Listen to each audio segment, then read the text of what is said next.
జగనన్న పొద్దు పొద్దున్నే ఒక మాట చెప్పాలన్నా. మనము తప్పుడు రూట్లో వెళ్తున్నామన్నా. మనము నెగిటివ్ పబ్లిసిటీ చేయడం ఒక పద్ధతి వరకు ఓకే.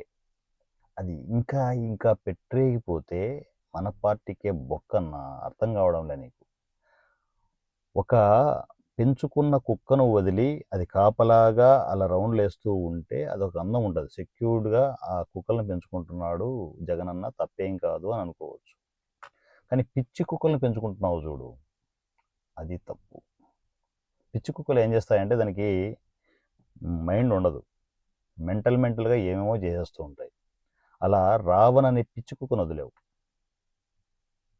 సమాజంలోకి ఒక పిచ్చి కుక్కను వదిలేవు. అది ఏమవుతుంది? జనాలు ఒకరోజు చూస్తారు, 2 రోజులు చూస్తారు, 3 రోజులు చూస్తారు, 10 రోజులు చూస్తారు. ఓపిక నశిస్తే ఏమవుతుంది తెలుసా? ఆ పిచ్చి కుక్కను తరిమి తరిమి కొడతారు. ఆ తరిమి తరిమి కొట్టే ప్రాసెస్లో ఆ పిచ్చి కుక్క ఏమవుతుంది? అది మెంటల్ ఎక్కి మరలా జగనన్న పేరే చెప్పింది అనుకో, ఏంటి పరిస్థితి? ఆ పిచ్చి కుక్క జగనన్న వైపు రివర్స్ అయిపోయింది అనుకో, ఏంటి పరిస్థితి అన్నా?